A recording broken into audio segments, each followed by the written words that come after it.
एक बार आलस्य से परेशान एक व्यक्ति गौतम बुद्ध के पास आता है और कहता है, बुद्ध, मेरे अंदर बहुत आलस्य है। मैं इस आलस्य की वजह से अपने जीवन में वह सब कुछ नहीं कर सकता जो मैं करना चाहता हूँ। इस आलस्य ने मुझे बहुत परेशान कर रखा है। इसकी वजह से मैं अपने जीवन में उन्नति नहीं कर पा रहा हूँ और कृपया आप मुझे इस आलस्य से छुटकारा पाने का कोई तरीका बताएं। यह सुन गौतम बुद्ध मुस्कुराते हैं और उस आलसी व्यक्ति से कहते हैं कि तुम्हें कैसे पता कि तुम्हारे अंदर आलस्य है। उस आलसी व्यक्ति ने कहा, बुद्ध, केवल मैं ही नहीं, मेरा पूरा परिवार भी यही कहता है कि मैं एक आलसी व्यक्ति हूँ। बुद्ध ने कहा, क्या तुम मुझको इसका प्रमाण दे सकते हो कि तुम एक आलसी व्यक्ति हो? उस आलसी व्यक्ति ने कहा, जी बुद्ध, मैं आपको प्रमाण दे सकता हूँ। बुद्ध ने कहा, चलो फिर प्रमाण दो। उस आलसी व्यक्ति ने कहा, बुद्ध, मैं ये तो जानता हूँ कि सुबह सुबह जल्दी उठना मेरे स्वास्थ्य और मेरे मन दोनों के लिए ही लाभकारी है, लेकिन मेरा आलस्य मुझे जल्दी उठने ही नहीं देता। बुद्ध ने कहा, अच्छा, परंतु क्या तुम्हें पता है कि आलस्य होता क्या है? उस आलसी व्यक्ति ने कहा, बुद्ध, मुझे यह तो नहीं मालूम कि आलस्य क्या होता है, लेकिन यह जो कुछ भी होता है बहुत बुरा होता है। बुद्ध ने कहा, आलस्य एक मानसिक अवस्था है, एक भाव है, एक विचार है जिसे जाने अनजाने में हम इंसान खुद ही अपने अंदर पैदा करते हैं। आलसी व्यक्ति ने कहा, परंतु वो कैसे बुद्ध? बुद्ध ने कहा, पहले तो तुम यह समझो कि हमारे भीतर आलस्य के दो कारण होते हैं। पहला कारण शारीरिक और दूसरा कारण मानसिक। शारीरिक आलस्य का पहला कारण है भोजन। जब हम कोई ऐसा भोजन ग्रहण करते हैं जिसमें खुद कोई जीवन नहीं है, तो यह भोजन हमारे शरीर के लिए बोझ बन जाता है और फिर यह हमारे शरीर के अंदर आलस्य पैदा करता है। क्योंकि हमारा शरीर भोजन से मिलने वाली ऊर्जा के सहारे चलता है और फिर हम इसे जैसा भोजन देते हैं वैसे ही ऊर्जा हमारे शरीर को भी प्राप्त होती है। इसलिए यदि तुम आलस्य से बचना चाहते हो तो आसानी से पचने वाले और सीधे प्रकृति से मिलने वाली भोज्य पदार्थों को अपने भोजन में शामिल करो। शारीरिक स्तर पर आलस्य का दूसरा कारण है गलत तरीके से चलना, गलत तरीके से बैठना और गलत तरीके से लेटना। गौतम बुद्ध ने अपने आश्रम के बौद्ध भिक्षुओं की ओर इशारा करते हुए कहा, अगर तुम ध्यान से देखो तो इस आश्रम के बौद्ध भिक्षुओं को चलने, बैठने और लेटने की अवस्थाओं में एक विशेष प्रकार का संतुलन तुम्हें नजर आएगा। जब ये चलते हैं तो उनके पैरों के बीच एक तालमेल होता है। जब ये बैठते हैं तो इनकी रीढ़ की हड्डी एकदम सीधी होती है और गर्दन थोड़े से ऊपर होती है। जब ये लेटते हैं तो इनका शरीर एकदम शीतल होता है। इनके शरीर के किसी अंग पर कोई तनाव नहीं होता, जिसके कारण ये गहरी और आरामदायक नींद ले पाते हैं। उस आलसी व्यक्ति ने पूछा, बुद्ध, क्या पर्याप्त नींद लेना भी उतना ही आवश्यक है? बुद्ध ने कहा, ना कम ना ज्यादा, हमेशा ही पर्याप्त मात्रा में सोना लाभकारी होता है। अगर तुम आज की रात पर्याप्त नींद नहीं लेते तो तुम्हारा कल का पूरा दिन थकान और आलस से भरा होगा। इसलिए पर्याप्त नींद भी उतनी ही जरूरी है। आलसी व्यक्ति ने कहा, हाँ बुद्ध, यह तो मैंने भी महसूस किया है। बुद्ध ने कहा, शारीरिक स्तर पर आलस्य का तीसरा कारण है सुबह जल्दी ना उठना। यह सुन आलसी व्यक्ति ने कहा, हाँ बुद्ध, मैं तो सुबह जल्दी उठ ही नहीं पाता।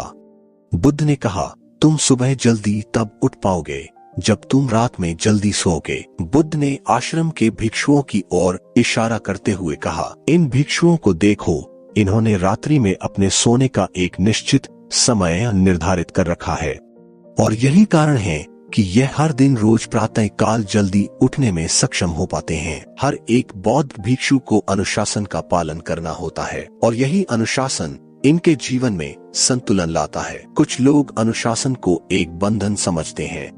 उन्हें लगता है कि अनुशासन उन्हें बांधता है लेकिन सच्चाई यह बिल्कुल भी नहीं है कि अनुशासन हमें बांधता है, बल्कि स्वतंत्र करता है। इसलिए अगर तुम शारीरिक स्तर पर आलस्य से छुटकारा पाना चाहते हो तो खुद को अनुशासन में ढालो, एक निश्चित दिनचर्या का पालन करो।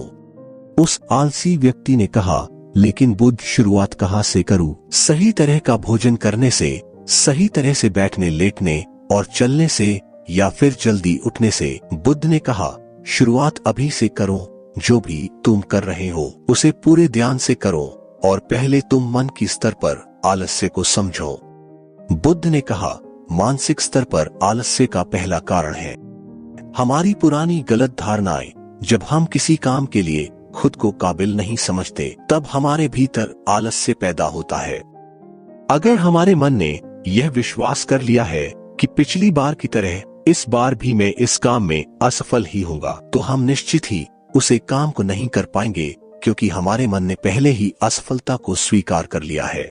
जबकि हम खुद को यह नहीं समझा पाते कि पिछली बार और इस बार में बहुत फर्क है। अब हम मानसिक तौर पर वो नहीं है जो हम पहले थे। हमने पिछली हार से बहुत कुछ सीखा है।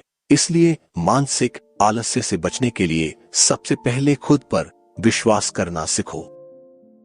मानसिक आलस्य का दूसरा कारण है छोटी सोच वाले और आलसी व्यक्तियों के साथ रहना। कई बार ऐसा होता है कि हम खुद आलसी नहीं होते, लेकिन कुछ आलसी और कामचोर लोगों के साथ रहते रहते हम खुद भी आलसी और कामचोर बन जाते हैं। यह सुन उस आलसी व्यक्ति ने कहा, हाँ बुद्ध, यह तो मैंने भी महसूस किया है। बुद्ध ने कहा, तो फिर सबसे पहले आलसी और कामचोर लोगों की संगति में रहना छोड़ो। बुद्ध ने आगे कहा, मानसिक आलस्य का तीसरा कारण है काम को टालने की आदत। काम को टालना आलस्य और मानसिक तनाव का सबसे बड़ा कारण है। शुरुआत में तो हमें पता ही नहीं चलता, लेकिन धीरे धीरे ये आदत हमारे अंदर घर कर जाती है और यह एक अकेली आदत किसी भी इंसान की जिंदगी बर्बाद करने के लिए काफी है। इसलिए जो काम आज किया जा सकता है उसे कल पर कभी ना टाले। बुद्ध ने कहा, मानसिक आलस्य का चौथा कारण है लक्ष्य का स्पष्ट ना होना। मान लो तुम किसी बड़े से रेगिस्तान में फंस चुके हो और तुम्हें जोरों की प्यास लगी है, तब तुम क्या करोगे? उस आलसी व्यक्ति ने कहा, मैं पानी की खोज करूंगा और कोशिश करूंगा कि जल्द से जल्द रेगिस्तान के पास वाले गांव में पहुंच जाऊं। बुद्ध ने कहा, लेकिन अगर बहुत कोशिश करने के बाद भी तुम्हें पानी ना मिले तो? तब उस आदमी ने कहा, मैं तब भी प्रयास करता रहूंगा, क्योंकि मेरे पास और कोई दूसरा विकल्प ही नहीं होगा। तब गौतम बुद्ध ने मुस्कुराते हुए कहा, इंसान को आलस्य तभी घेरता है जब उसके पास कोई स्पष्ट लक्ष्य ना हो या फिर उसके समक्ष बहुत से विकल्प उपलब्ध हो। इसीलिए लक्ष्य का निश्चित होना परम आवश्यक है। यदि तुम सुबह उठकर व्यायाम नहीं कर पा रहे हो तो उसका कारण तुम्हारे लक्ष्य का स्पष्ट ना होना है। अभी तुम भविष्य में होने वाले रोगों और उन रोगों से होने वाली पीड़ा को स्पष्ट रूप से महसूस ही नहीं कर पा रहे हो। बुद्ध ने आगे कहा, मन के स्तर पर आलस्य का पांचवा कारण है किसी काम को करने की कोई बड़ी वजह का ना होना। मान लो तुम बहुत से कीमती गहने लेकर सुनसान रास्ते से गुजर रहे हो। तुम चलते चलते बहुत थक चुके हो और तुम्हारे बैठने का भी मन कर रहा है और तुम एक बड़े से पेड़ के नीचे आराम करने के लिए बैठ जाते हो। तुम अभी बैठे ही थे कि तुमने देखा कि दूर से कुछ डाकू तुम्हारे तरफ भागे आ रहे हैं। तो क्या ऐसी परिस्थिति में भी तुम्हारा आलस्य तुम्हें भागने से रोकेगा या रोक सकेगा? नहीं ना। मेरी एक बात को बड़े ध्यान से समझो, तुम्हारा आलस्य केवल तुम्हें उन्हीं कामों को करने से रोक सकता है जिन्हें करने की तुम्हारे पास कोई बड़ी वजह नहीं है। वह आलसी व्यक्ति कहता है, आपका बहुत बहुत धन्यवाद महात्मा बुद्ध, अब मुझे आलस्य का सारा खेल समझ आ गया है। गौतम बुद्ध कहते हैं कि मेरी एक बात हमेशा याद रखना, जहां स्पष्टता है और काम को करने की कोई बड़ी वजह है, वहां आलस्य हो ही नहीं सकता।